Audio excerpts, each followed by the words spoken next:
Welcome to Soul Sistas Podcast. I'm your girl LaTrease. And I am Future Davis, soon to be Future Murphy. I'm going Friday. How long have y'all been married? Almost 5 years. I'm going Friday. I'm going to 5 years. I'm going to the Social Security. Listen, I told Michael I had to make sure we was locked in because I am a brand. I can't just be changing my name back and forth. So 5 years. It's official now. Yeah, it's official. It's official. She locked in. We locked in. All right. So today we are talking about a couple of different things. We are going to start off talking about what all the realtors are talking about right now. The NAR settlement. So Doom. LaTrease didn't want to talk about it. When we first no, we know. Go ahead. Listen, so when we first decided, like, okay, we about to get serious about this podcast thing, LaTrease like we need to talk about the NAR settlement. No, because whatever you discuss, it's gonna grow. And I'm just like, this shit ain't going nowhere. We gonna have this conversation. So there's a lot of feelings that I have regarding the NAR settlement. Oh, me too. And we're gonna get into it. One of the reasons I was delaying having this discussion is because there's so much invalid information out there. That's true. And I just wanted to make sure I felt comfortable discussing it before I start talking about something I felt like I didn't know enough about. I can respect that. So I wanted to do my research. I want to do my homework before I just pop on here and just be like, yeah, so agents, your life is over. And it's not. It's definitely not. So yeah, but we ready now. Okay. I don't know the statutes and the codes and the numbers, so don't go looking for that. We just need you guys to know the basics, how to handle yourself, how to conduct yourself since the NAR settlement, to make sure you're gonna get paid.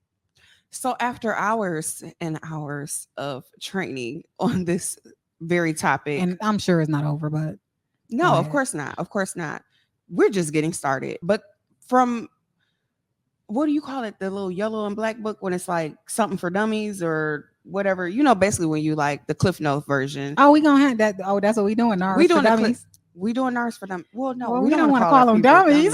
But I was just saying the book, like basically like we get the gist of it. I have a short attention span, so we don't need to sit in a 7-hour discussion about what is the takeaway. The two takeaways from the trainings that I have attended regarding the NAR settlement statement is one, buyers agents need to get a disclosure signed before showing a property, which is what we were kind of trained to do anyways. Yeah, you got to have the buyer broker. Well, we are with EXP, and it sounds like it's universal for everybody in the real estate industry. You have to have a buyer broker contract signed before you actually start taking your clients out to view houses. So you ideally are not supposed to just, how we would do, hey, let me take them on this first showing so we can get to know one another.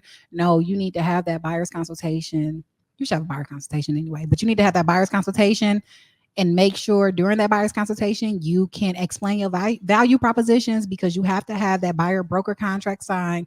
And within that contract, the buyer is essentially agreeing to pay you a certain commission percentage or a flat rate. So yes, so that's the first takeaway. Get your buyer's broker's agreement signed, or get your buyers to sign documentation before you show them homes. And then the second takeaway is that the seller no longer technically has to pay the buyer's agent a commission, which they didn't really have to do that before. They did not have to do that before. But now it's a big thing. Like, hey, like now I guess it's the selling point. Like, list your house with me, because that should not be. Listen, it's all for one and one and one for all.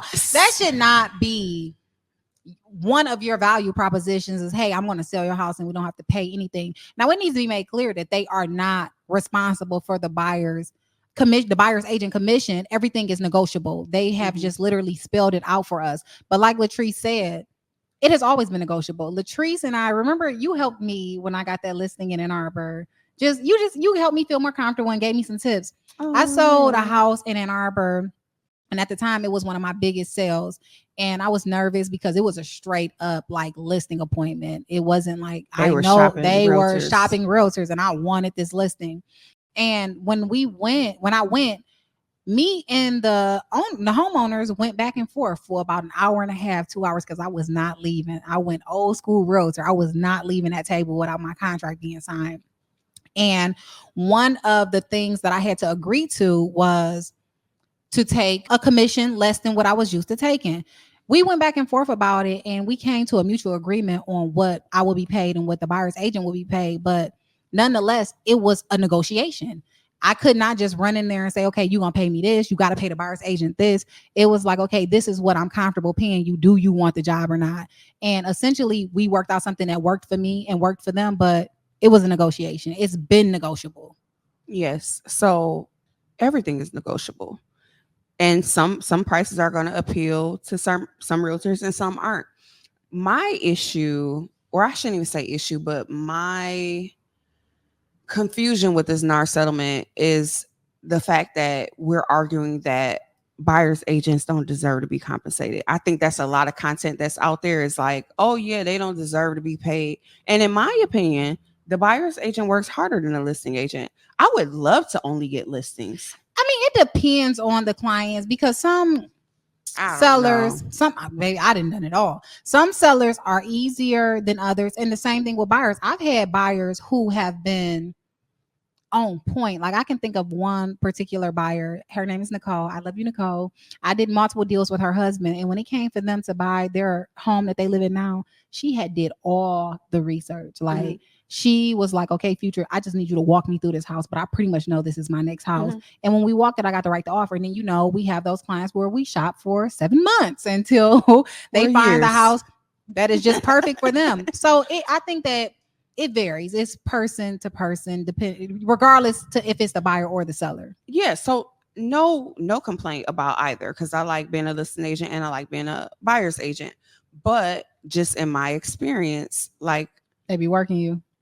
I don't know, like it's not even that they're working me, it's just that the buyer has to find a house. The seller just has to sell a house. To sell a house, you're selling one house. But the buyer, I've had some deals where I have buyers, we go out one time, we go see 3 houses, we write an offer, get it accepted, we close. Great. You know, like where the situation you mentioned. Right. I've had some buyers tell me, hey, LaTrease, I'm not buying a house until next year. They see a house one random day and they're like, this is my house. Yeah, that's true. We go see it and then that's it. But the reality is most transactions with buyers, you're seeing multiple properties. Yeah. So whereas somebody that's selling a house, you do your initial listing presentation, you list the home, you get photos, or you should be getting professional photos. Better be getting professional photos. Most agents, try to get to an agent that's not taking selfies. But yeah, so you do that. You get them a comparative market analysis. You go over some price points. You guys come up with a value. You list it. The inventory is so low, the property is going to sell itself. That's not true though all the time. And I don't want us to get too off subject, but what about when you have to have multiple? I've had listings where I've had to have multiple open houses where it's like every Saturday I know I'm going to this house because I want to do everything in my power to make sure it gets sold. Do you think that those are properties that possibly the seller is asking for the top of the No, market? sometimes it's not properties that the seller is asking for the top of the market. My first double dip was a house that I had did like 5 open houses on, and that 5th open house, it was raining. I did not want to go because it was an hour away from my home, and I went because I wanted to get the home sold. That was my first double dip. At the 99th hour, my client, I didn't know he was gonna be my client, but he ended up being my client. Pulled up in a little red Corvette and was like, "Okay, moving from Texas, this is the house for me and my wife." It appraised and everything. So no, it wasn't overpriced. Well, that's beautiful. But I'm not saying in every instance, but more often than not, for it to be a thing where it's like, oh, they don't deserve to be paid. But I don't think that it's that they feel like we don't deserve to be paid. They just feel like that they shouldn't have to pay us. And somebody else gave me another perspective that gave me a perspective that I could appreciate. And their perspective was, now you are in a position to get paid what you're worth. So where a lot of times the listing agent was paying a certain percentage and that was what we were expected to take. Now we get to set that standard and the expectation in the beginning with our buyers. And if it's 3%, it's 3% now. You can go down, but you cannot go up. So I would advise all agents to set their commission or flat rate at a number that they are truly comfortable with. Because, like I said, you can go down, but you cannot go up. So that's giving us an opportunity to express what our value propositions are, explain why they are paying us this commission in the event that the seller is not willing to pay the commission for certain houses, because sellers are still paying commission. Mm-hmm. But you get to set the expectation. Hey, this is what I'm worth because I'm willing to do A, B, C, and D. I've been an agent for this long. I know how to write an offer. I know how to negotiate. I am going to do the best I can for you to negotiate on your behalf so that the seller is willing to pay the commission. I just got 3 deals under contract. Every deal I got under contract, I negotiated. The seller is paying the commission. I submitted an offer yesterday and asked for $7,000 in concessions and asked for the seller to pay my commission. And she said that, like, oh, you're $10,000 below, you're asking for $7,000 and you want the seller to pay a commission? I said, yep, exactly.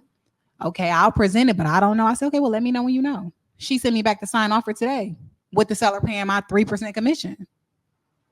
Yeah, so I think that that's just kind of a reality check for some people because I think there's been a lot of stress regarding these changes. And I feel like if you don't ask, you won't know. So if you don't ask to see if they're willing to pay it, in the event that your buyer doesn't have the funds to pay your commission, you can ask the seller to pay your commission and see what they say. I Let's mean, ask LaTrease now. How are you guys feeling? Are agents that are working, how are you feeling about the NAR settlement? Are you feeling secure based on the training and the different forms that your brokerage have provided? How are you feeling about the NAR settlement? I'm feeling okay. Now we want to know how you feeling. I've been very aggressive on both sides, whether I'm the listing agent or the buyer's agent. I'm just going to go to bat for my clients. I'm just going to go hard, regardless of whether I'm on the listing side or the buyer side. So, okay, so how do you feel about that perspective?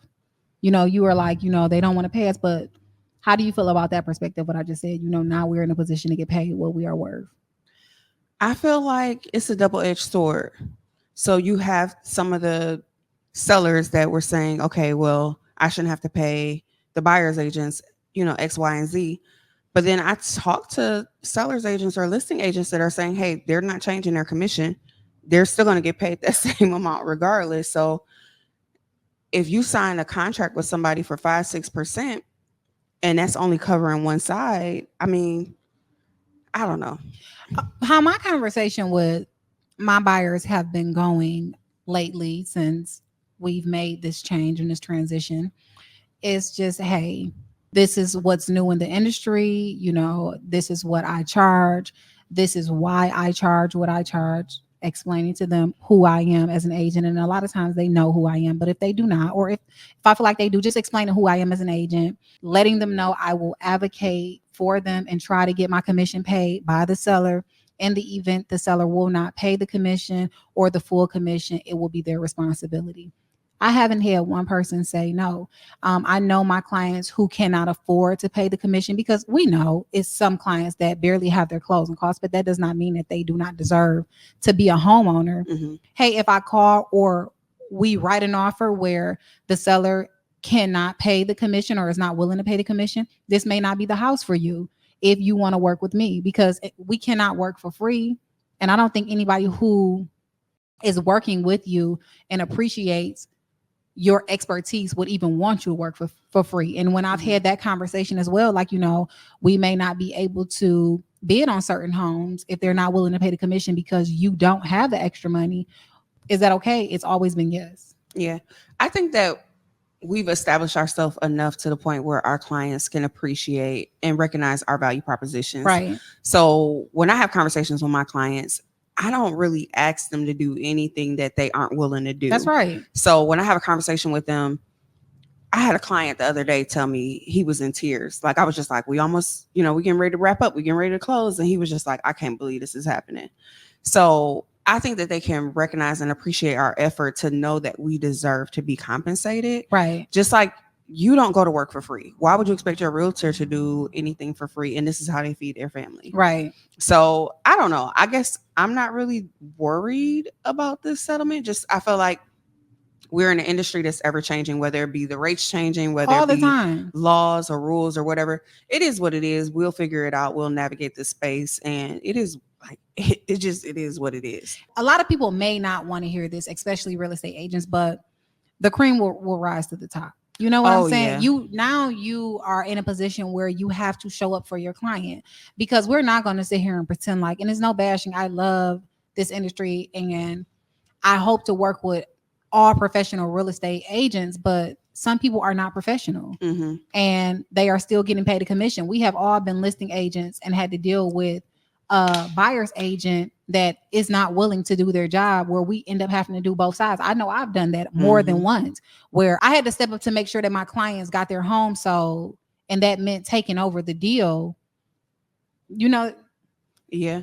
So I think that's something that's been brought to my attention as well, even just in some of the trainings for the NAR settlement statement, like hearing agents say, "So wait, you want me to answer the phone when people that was call insane. me?" I was on that training. I was like, We should all be answering our you phone. have a fiduciary to your client. You aren't answering a phone and you're trying to sell their home. But that just goes to show, like what you said, the cream will rise to the top. But it's just crazy to me, like you are okay with doing a bare minimum and you're Right. representing somebody on potentially the biggest asset that they have Right. or the biggest investment they've ever made in their life. Right. And you just don't care. But that just goes to show like you have to be cautious of who you hire. Yeah, you definitely have to be cautious of who you hire. But I think it's just gonna make us all in this industry just step up to the plate. You know what I'm saying? Because now it is like slight, it's not too much for me. It's a little bit more pressure just to make sure that I am staying on top of what's going on in the industry and making sure that I can articulate what I feel like is the best move for my buyer and seller clients. Hmm. But you just got to cover yourself. You got to cover your ass. Now you got to have your forms filled out. You got to make sure that you are having, like I said, the buyer's consultations. You can have a conversation with your seller and let him or her know that all things are negotiable. I know for me, I've gotten a couple listings since all this stuff has really started getting into place and started accelerating. And it's, hey, everything is negotiable. Are you comfortable paying a commission if someone writes an offer? If somebody is willing to pay their buyer's agent commission, awesome, you get to save some money. But if we get the right offer and they're asking for you to pay the commission, are you open to that? I think a lot of it too is really in the realtor's hands because most sellers and buyers don't do this every day. We do this every day. So All day. if you make your client frantic and you make them feel like there's a reason to be concerned, they're going to be concerned. But if you don't make it seem like it's a big deal and you're confident, I don't think it's going to be as hectic or as crazy as people are making it out to be. I don't think it's as dramatic as social media and all these influencers are making it like Right. life and death. And it's just like, I'm confused. Well, this has always been negotiable. It has always been negotiable. What tips would you give agents who are maybe feeling a little bit uneasy about the NAR settlement and the changes that are taking place? That's a great question. I would tell them to know your worth. Like you didn't come into real estate to do this for free. And the reality is people were selling homes before the settlement, people will sell homes after the settlement. So don't make it something where you're short selling yourself and you're changing this industry because you don't believe in yourself and you Right. don't believe that you deserve to be compensated. You're working, whether you're on the list side or the buy side, I don't care. You deserve to be compensated for what you're doing. And for the clients that you feel don't want to work with you, like then maybe you're not for them. But don't talk yourself out of making money because you don't believe in yourself. Don't give yourself imposter syndrome. I think that's like my takeaway. That's really, really, really great advice, because I think that agents who feel like they are not prepared or have not sat down and really had a conversation with themselves to establish who they are as an agent and what their value propositions are, they may be more inclined just to get a deal or get a client. And you have to make sure that you are still letting everybody know that this is a real profession, that we are serious about what we do, and that we are professionals. We deserve to be paid. We're changing lives. We are really changing lives. Your tip was awesome. It was great, by the way.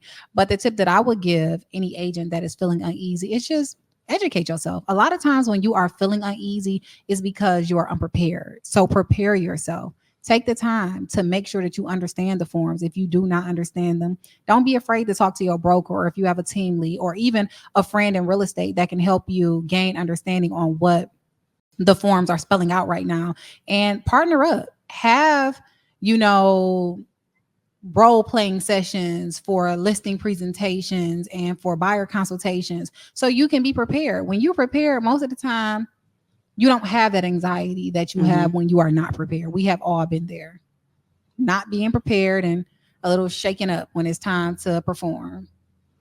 So before we get out of here, there's a couple of quick little topics I wanted to touch base on that just kind of other people were mentioning. You guys need to talk about this. So earlier this week, a couple of people mentioned assets versus liabilities. What are your takeaways on that topic? As far as homeownership? Just in general. I mean, homeownership and not homeownership. I think that homeownership is just always an asset. You got to pick and choose what's for you, and make sure that when you are taking on liabilities, that it makes sense for you financially. We talked about my BMW a few episodes ago, and I went and got my BMW. We all know I love my car. I got the X6. We all know that buying a new car is a liability, unless I'm gonna put it on Turo, and I am not. This is my personal car, but I can too hard to get I that. can afford it. You know, I work really, really hard. I deserve it. I want to ride in style, and I spend a lot of time in my car. But I've been making good money for a while, and I wasn't in a rush to get a car until it felt right for me, and I can afford it. But of course, if you can push your money and buy an asset, always have, buy the asset. I don't know that enough people know what the difference is between the asset I will and the break it liability. down. I want you to break it down. An asset is something that can potentially appreciate, help you make money, just help grow your financial wealth. A liability is something that it's a liability. Is not going to bring you any money, is not going to help you grow financially. It's usually something that's just for pleasure and that depreciates. Yes. So it's something I talk to a lot of my credit repair clients about, because the second they start seeing that credit score go up, it's over. It's like, we're gonna have a whole episode on this, because this is a good topic. Assets. This is our second episode. Liabilities. Yeah, this is a good conversation. Okay, so we just give you a little teaser, but that's definitely something we will touch base on and make that another more in-depth episode. But that's something that a lot of people have been mentioning, like, you should talk about assets versus liabilities. Oh, we're gonna have a whole episode. That's episode 12. Okay, I like that. Okay, and then real quick, because I just got to say this when we're talking about assets and liabilities, when I have clients that are working on credit repair and they start off, hey, I want my credit repair so I can buy a house, and then they end up going to go buy a car. That's craziness. Like, please, you can always go get a car. Get a car after yeah, because people are like, I had a person tell me, look, and I gotta go to Pilates, so we gotta wrap this thing up. Mm-hmm. I heard a person tell me, like, I need a car, so I went and got a car. I do want the house, but the car is a priority. And I'm like, once you get that car, they have to count that debt into your debt to income ratio. But if you get the house, anybody will give you a car. And she's like, well, your credit must have been very bad. That's why they wouldn't give you a car. Anybody can get a car if your credit is good, you can get a car. They're not seeing what your debt to income ratio is when you're buying a car, but that is very, very critical and crucial when you are buying a home. Okay, and then right before we close, something else that people ask that we discuss are homeownership tips for after you become a homeowner. So you think we probably should make an episode? That's why they want us to discuss it. Okay, well, fine. Keep the comments coming. Basically, we are going to touch base. Whatever you guys suggest. Are we gonna go through all of this? We're gonna have an episode for everything. We'll go ahead and tap into it and make sure we provide experts like the last episode and give you people that are in the industry that can help you and address any questions that you have. So be sure to comment, like, and subscribe. And tune in and follow at Soul Sisters. Yes. on YouTube, and at sold_sisters And- on Instagram. And you can find me on my personal business Instagram at Your Realtor Future, YOUR Realtor Future. And Find LaTrease at I called LP, as in LaTrease Posey. I called LP. That's it. thank you guys for tuning in. Thank you so much.